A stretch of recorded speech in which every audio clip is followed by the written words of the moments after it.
Hello and welcome to the Westcity Church podcast. If you'd like to get to know us more, find us at westcitychurch.com.au. We really hope that you're encouraged by today's message.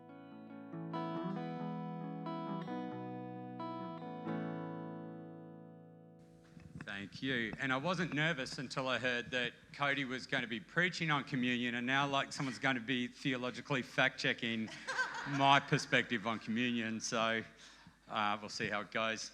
I travel a lot for work, and mainly in the United States. And a couple of years ago, I was over in Austin, Texas. I had a free weekend in between 2 weeks of work, and on a free Sunday, I thought, I'm going to check out a local church. So I Googled one close to my hotel, and I get there. It was a 9 o'clock service, and it filled up pretty fast. And we start singing some songs, and I must have got bored because I started reading the bulletin.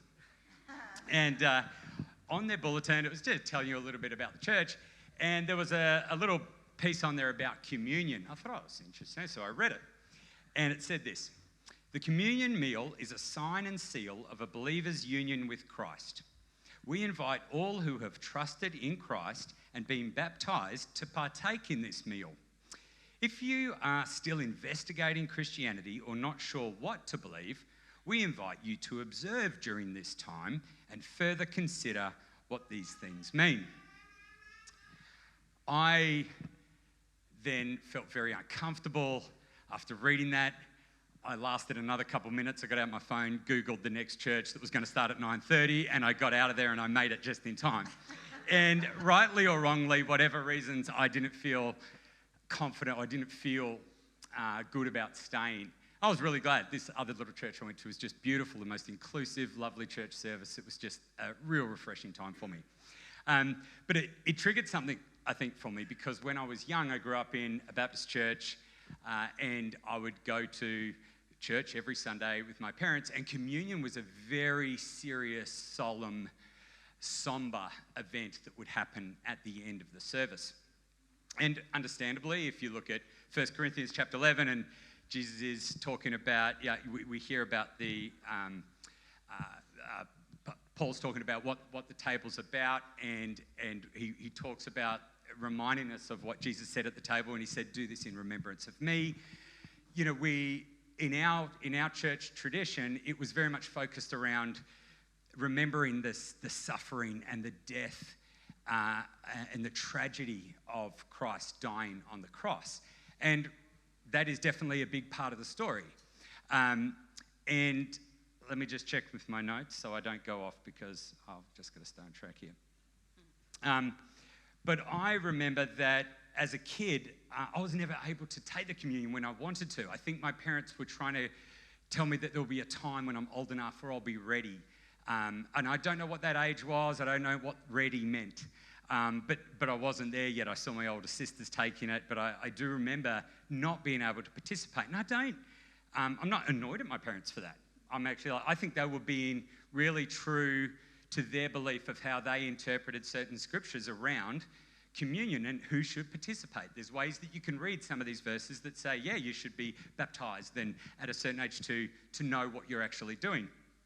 But as I grew a little bit older and I started taking communion, just so you know, this is this protecting from the table. It's actually a theological term called fencing the table. People call it's got a name. But that's kind of what I experienced in Austin, and that's what I experienced when I was a kid. But as I got to know Jesus a little more, and I watched to see what he did when actually at the table when he says, do this in remembrance of me, more so remembering the 3 years of his ministry and what he did and what his life looked like. And how did he treat the table? Well, he had very little respect for the rules for the table, as I was to learn. And you could actually see that how he lived, he broke all the rules. He ate with all the people that the religious community actually despised. So you had tax collectors and sinners and the ritually unclean. And I don't think any of this was accidental. In fact, I think this was very intentional, and it was this radical table hospitality that was central to Jesus' kingdom message. See, he wanted all these people to come in and experience him at the table, to get to know him, to what greater way to know the full character of someone than having a meal with them? And he did this without them having to do anything themselves first. Now you could say, oh, that's fine, James, that's at that table. But at the communion table, that's different. Yeah, well, actually, at the communion table, the first time he took communion, he said, this is my body and this is my blood. He gives it to Judas, the guy that he knew at that point had already secretly betrayed him and was going to send him to his death. And he openly invited him and shared the body and blood of him with Judas. So as I look at this and I think back, there is a term that Richard Rohr says when he describes the inclusivity of Jesus. And he says the only thing Jesus ever excluded was exclusivity itself, exclusion itself. And I think if I'm going to get anything wrong as a Christian in my life, I would rather be wrong about being too inclusive and getting that wrong rather than holding on to an exclusive view and being wrong about that. It's a smack on the hand I'm willing to get from my maker one day if he says, James, you took this love thing just a little bit too far. So, I just wanted to leave you guys with that and that to be a reflection on communion this morning, what the table means. Yeah, good morning. As Lauren said, I've been studying, and Lauren probably gave me too much credit in mentioning that I was studying communion, because, if you were there that week, I did only mention that just so that I could kind of, pivot to the fact that my actual theological insights came from Instagram and not my studies at Bible college. And really, my looking at communion was 2 weeks of a whole semester, so not really that much, but it's a privilege to be able to speak. I'm a little intimidated to speak about such a key practice here at Westcity, something that our whole service kind of leads up towards. But I've also really enjoyed looking into it more deeply. And we've just had a really good kind of summary of my whole talk. So, thanks, James. I can skip over a lot of it now. Just hit the key parts again. But I thought, I also wanted to start with some of my church experience and no, that's not what I wanted to start with. Well, no, that is what I wanted to start with. Tara kicked off the series a few weeks ago, and she described these communal practices that we do together as somewhat of a safety net. That sometimes even when we don't have the words or the language, that it kind of holds us. And for me, communion has been that. Deconstructing or reconstructing or no longer believing lots of the things that I once believed has been a disorientating time, really, at Bible college. And communion has been something that's really grounded me.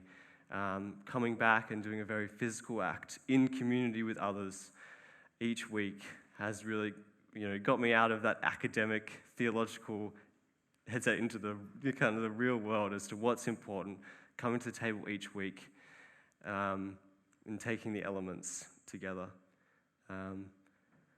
But that hasn't been my experience of communion always. At the church I really grew up in and spent most of my life in, communion was something that we did sporadically at best. I think my pastor got a little bit bored of doing the same thing every time, and so often just became kind of months in between doing communion. And I've been reflecting on how communion was spoken about, and I think similar to what James was saying, that maybe not quite as serious, but particularly reading out 1 Corinthians 11. Classic, we have to talk about how serious it is. We have to talk about the Lord's Supper. And it was almost that either the Gospel's account of the Lord's Supper or Paul's account of the Lord's Supper was almost the authorization to be able to come and take communion or have communion passed around. So I thought today I would just remind us of kind of 3 distinctive aspects as to how we do communion. And most of them have already been covered by James, so you've got a good sense of where we're going. No, it's good. It's a good intro, really. And I thought we should also start by looking at 1 Corinthians 11 because it's such a key way that communion has been understood.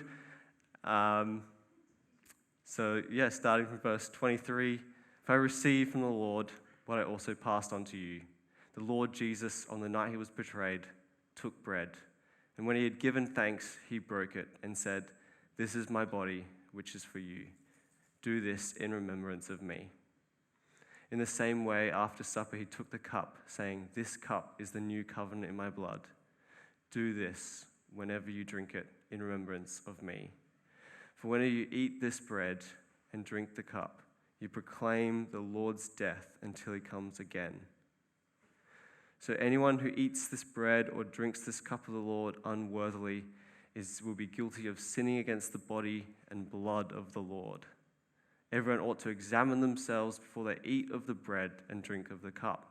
For those who eat and drink without discerning the body of Christ eat and drink judgment on themselves. That is why many of you are weak and sick, and a number of you have fallen asleep. But if we were more discerning with regards to ourselves, we would not come under such judgment. Nevertheless, when we are judged in this way by the Lord, we are being disciplined so we will not be condemned along with the world. And so the first thing I want to talk about is the stories we tell around communion. Because 1 Corinthians 11 has been the major story, the sacrificial imagery of blood and Jesus' body being broken. And that is, of course, a key part. But we also, each week, have someone from the community come and share. And we don't necessarily need 1 Corinthians 11 to authorize taking communion each week. Even in churches that do have an open communion table, which we'll get into, like, say, the Uniting Church. I was talking to someone at Bible College who's part of the Uniting Church, and she's a lay preacher, so she can go to pretty much any Uniting Church and preach, do the whole service. But she doesn't have the special training to be able to do communion. It's another training that you have to take, and you have to know kind of the right story, the right way to do communion.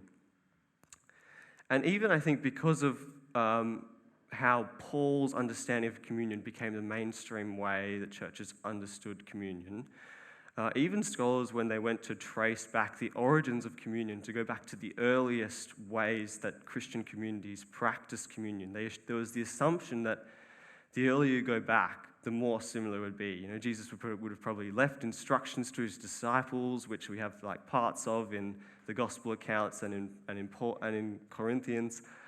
But what we actually find is that isn't the case. And some of our earliest accounts of these early Christian meals, communion, Eucharist prayers, and rites are actually really diverse. And so I have a really ancient source that I thought we'd start with.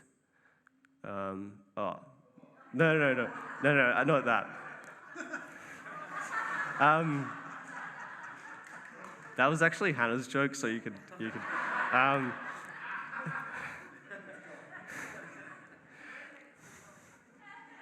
No, I wanted to talk about the Didache. Is perhaps one of our earliest sources, kind of like his Christian instruction manual, maybe late 1st century, if not early 2nd century is when we think it's probably from.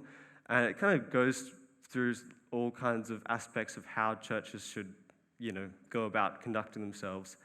And it gives this instruction for the Thanksgiving, the Eucharist.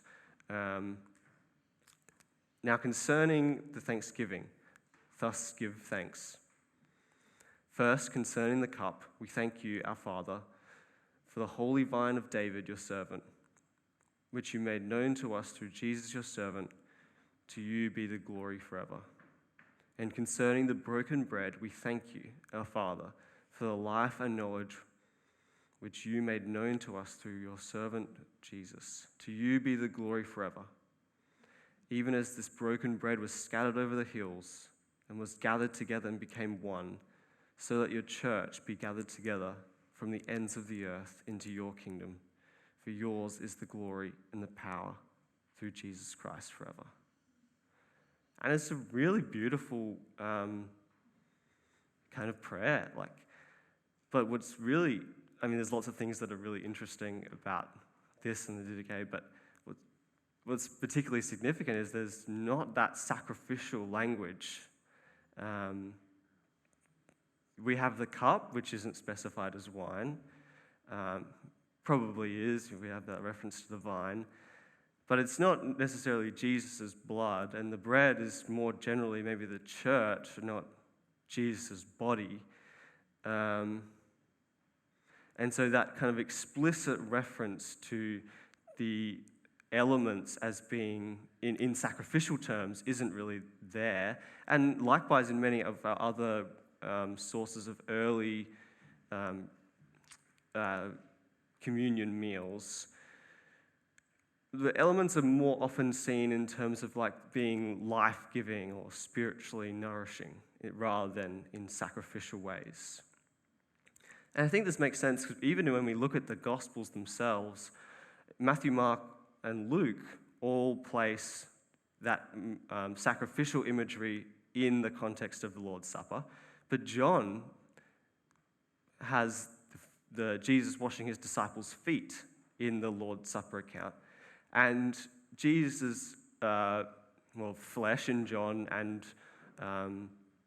blood is placed much earlier, following the feeding of the 5,000. And I think both the Didache and then that being in the Gospels, I think, point us to the need to look at not just one meal of Jesus, but all of Jesus' meals. Only looking at 1 Corinthians 11 is somewhat of a distorted picture, and we should consider the fact that Jesus ate with outsiders, the sinners, the tax collectors, that Jesus did go about feeding people miraculously. He ate with people post-resurrection. He told parables involving feasts and banquets. And it's so helpful to have all of these kind of things, all of Jesus' life and work in our minds when we come to the communion table. And that's why I think it's so helpful that each week we hear another story, a retelling of the story in a new way, bringing someone's personal experience to bear, and widening and deepening the relevance of communion. And it's also a way that we give thanks, I think. Before the Lord's Supper, Jesus gives thanks, but also, say, in the feeding miracles and other times, Jesus gives thanks before breaking the bread. And a very Jewish or very kind of biblical way of giving thanks is to recount the ways God has worked. And so while in many churches it's not maybe the norm to kind of give more personal stories before communion, I think it makes a lot of sense because this is a way that we give thanks. We retell the story and we bring honor to God. That's what the Psalms are full of, is retelling the stories, thanking God in that way.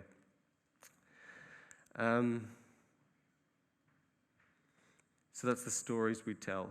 And I want to keep looking at the Didache to dig in a little bit more to how our communion table is open. And if we've come, and for me, that's always been my experience of church, is an open communion table, or not, at least not an explicitly closed table, like no one was really checking or saying out loud that you had to be baptized. But we should appreciate the fact that this is somewhat distinctive. And even if we look at the Didache, this is a very early source. I left off the last sentence. The final sentence of this section 9 is, "But let no one eat of your or drink of your thanksgiving, but they who have been baptized into the name of the Lord. For concerning this, the Lord has said, give not that which is holy to the dogs." I don't really understand that use of Matthew 7, but from very early on, Christian communities had decided that it should only be for the baptized. And as we go through church history and even to today, we see many requirements, the fencing, as James talked about, ritual purity, obviously baptism, In other church traditions, you have to go through a series of confirmation classes to be confirmed in the church. You may have to fast. Even today in Orthodox churches, but it probably originated around the 4th century, you're supposed to abstain from sexual relations the day prior to observing communion, which is technically still the teaching of the Catholic Church, because they haven't said that's no longer the teaching. So, not that I don't think that's observed really. Nor I have no idea how they also checked that either. But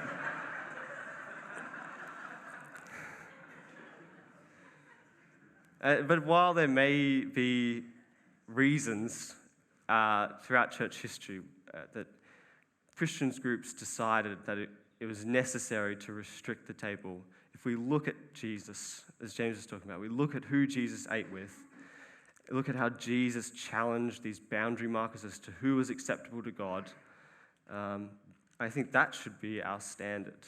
And of course, eating with people was so significant in the Greco-Roman world and Jewish culture. And even just the way that you would sit around the edge of the room was a way of upholding a very hierarchical, who was the highest rank, who was the most important.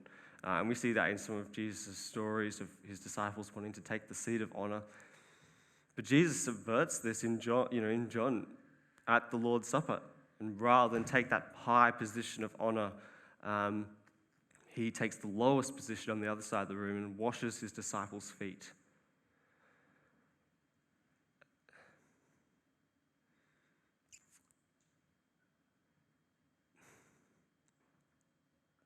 Norman Perrin argues that Jesus' table fellowship with sinners was the aspect of Jesus' ministry which must have been most meaningful to his followers and most offensive to his critics. Rather than uphold the status quo of hierarchy, Jesus takes that position of a slave.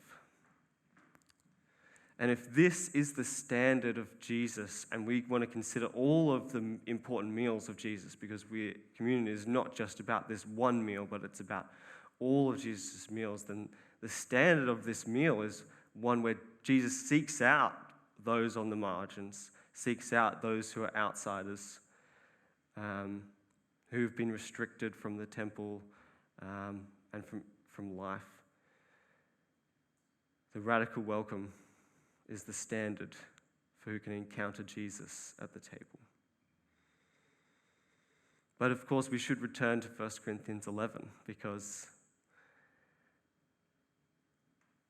1 Corinthians 11 has been one of these reasons why it has felt necessary to restrict the table. I mean, that drinking God's wrath upon you, if you take it in an unworthy manner, is pretty strong language.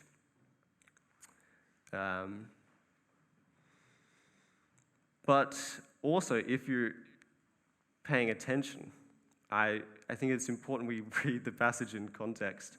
So let's go back and start actually from verse 17,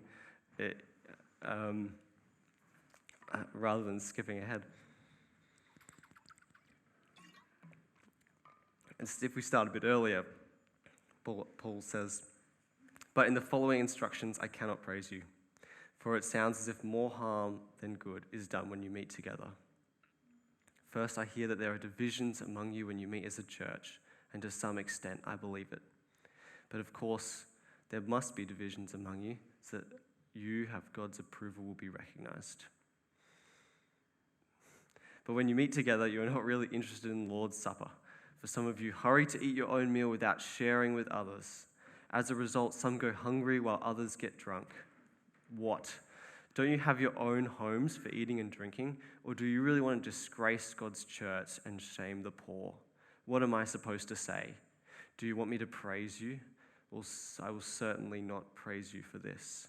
And then it goes on after the section we read at the start in verse 33. "So, my dear brothers and sisters, when you gather for the Lord's Supper, wait for each other. If you're really hungry, eat at home so you won't bring judgment upon yourselves when you meet together." And of course, for the first couple of centuries, communion was observed as a meal until the church, for practicality reasons, and at different points in different contexts, became just elements. But Paul is clearly confronting injustice in the church, in that real needs of people are going unmet. The kind of hierarchical Greco-Roman culture had seeped into the church, and that honor-shame distinction and who got to eat and who didn't get to eat, which Jesus had clearly instructed, and modeled a way forward that was totally different, one where all would have enough. This was not the way in the church in Corinth. And so Paul is saying, this is the judgment you're drinking upon yourself, that you're not living up to the standard of Jesus. And I'm not going to get into a debate around transubstantiation, but at home group recently, Scott shared with us a Richard Rohr homily, and I was reminded as we were listening to it of Jesus in the incarnation and in the communion elements of being present with us. We're not just remembering Jesus as someone distant and far away, but he is here with us, and as we take the elements, he becomes part of us. And if Jesus is fully present with us and becoming part of us, then we can't get away from the call to become more like Jesus. And this is my last section on the fact that we conclude our service with the go of Christ. And I think the two are so closely linked. We cannot have one without the other. But church history does show that so often communion becomes misappropriated, and that connection to the fact that Jesus calls us into the world doesn't, taking communion should make us different as we go outside the walls of this church. But throughout church history, this hasn't been the case. Interestingly, probably in the 3rd or 4th century, communion began to be taken on behalf of the dead, particularly the martyrs. And it kind of reaches its most absurd in 1598, when King Philip II of Spain requested 30,000 masses to be conducted by the most pious Franciscan monks within 9 days after his death. And it's actually Martin Luther who kind of responds to this, and he reminds us that communion should be about the here and now, like the fact that Jesus calls us, that we are becoming like Jesus. We shouldn't care more about the dead than we should the people in our community in need. So just like in Corinth, there was more of a concern about who was in. There was even they even set up there was even kind of early unions, and part of the function of these unions was to provide burial services and do masses for their dead. So it was you're in the group and you got to have these special spiritual blessings after you died. But this is not the call of the cross. The call is that we are one family, and that this feast that we partake in together is extended in service into the rest of the world. I think I have that one on a slide. At the table, there should not be individuals, because it's something that we do together. As we come and we stand together, we are reminded of our need for each other, our need for sharing and interdependence. We're reminded of the need to extend that fellowship across ethnic and cultural boundaries, just like Jesus did. And Jesus does not just call us to, be nice people and give to others, but he calls us into really deep friendship of others. And in our benediction, we will close and we will say that we will commit to go out and meet the people and associate with those who don't look like us, talk like us, don't act like us, and even don't like us. Communion is so closely linked to our need, the call to serve, the call of the cross. So that's where I want to leave it. If the worship people could come back up, and the communion people were off handing out the communion. Certainly, I don't think I really haven't. I've only just skimmed the surface of the depth of communion, but that's okay because each week we unpack that even more as we tell stories and we reflect, and that the significance of communion grows. Because this shapes us, it really does. And so as we retell the story, as we invite everyone to participate, and as we are reminded of the go of Christ and our call to extend the feast into the rest of the world, we become more like Jesus each week. Thank you so much for joining us. Each week at Westcity, we say a benediction together. We do this because we believe that the purpose of the church is to be a caring community for the world, and that as we go and serve others, we enter into Christ's work of welcome, restoration, and healing, both for us and others. We believe that in doing so, we get to see and encounter Christ. So let's say the benediction together. We come together as the church to be reminded of the go of Christ.